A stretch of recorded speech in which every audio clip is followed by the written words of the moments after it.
It is the Red River Farm Network Crop Tour presented by Pioneer. With all this rain, we decided to get out of the crops. We're going to sit at the bar today. We've got Amy Brateng with us from South 89 Seed. Actually, they're getting ready for their field day, their activities going on tonight.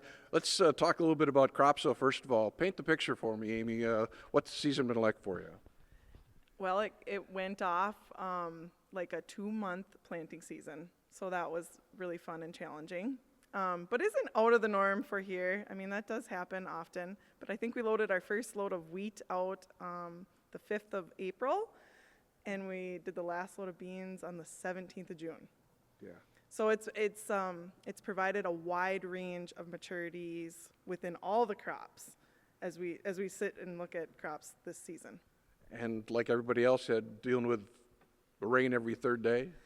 Yeah, we did finally, the rain did finally let up after planting, and we did have some pretty nice growing season conditions middle of the year. And I think we have a pretty nice crop coming.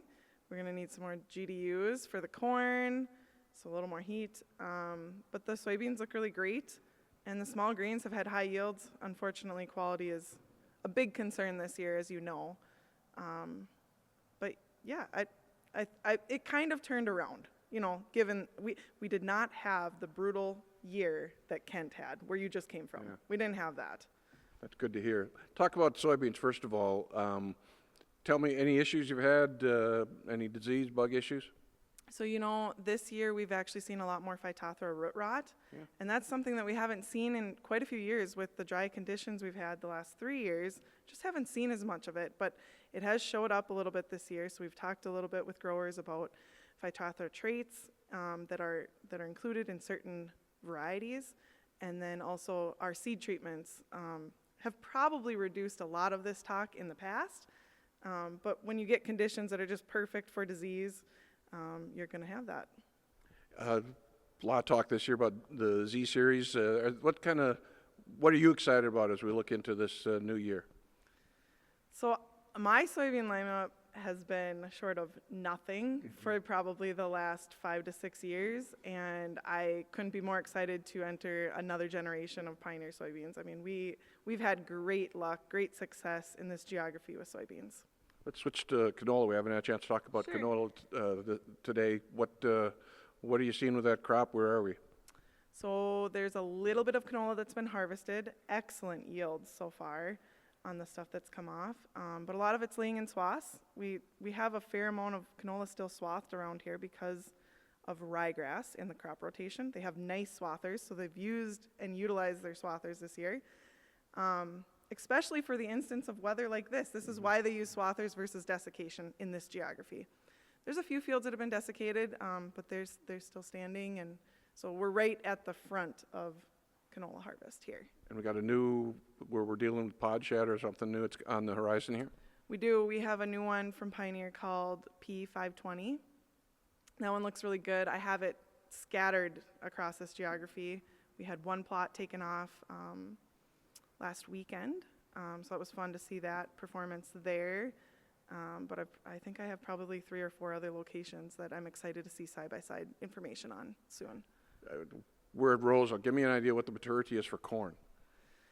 Oh, geez. Well, so the western side of the county will grow 80-day plus, and kind of, I would like to say 89. Highway 89 is the corridor, and that's kind of where we then drop off and get into the 70-day corns. And how's the corn shaping up? It's coming along. Lots of dents, so that's a good sign. So we're probably, we're about 30, 40 days away from a black layer, so we need some heat, and we'll get finished up. But the long-range forecast looks really good. I mean, it doesn't show frost until the beginning of October, and it looks like we'll be back in the 80s next week. So I'm looking forward to a strong finish with the corn. There's a lot of reason for optimism.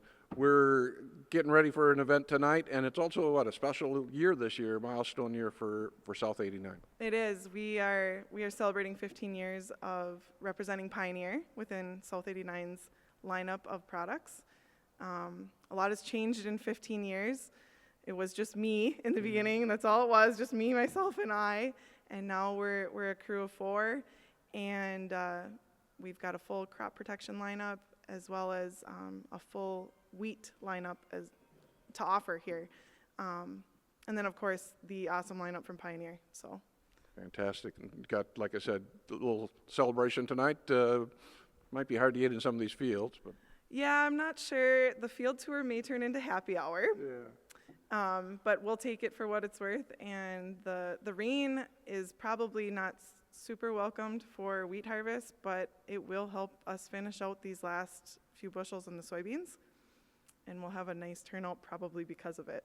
We'll get them on the other side of the bar. How about that? Again, Amy Brateng with us here at Roseau, South 89 Seed. It is the Red River Farm Network Crop Tour presented by Pioneer.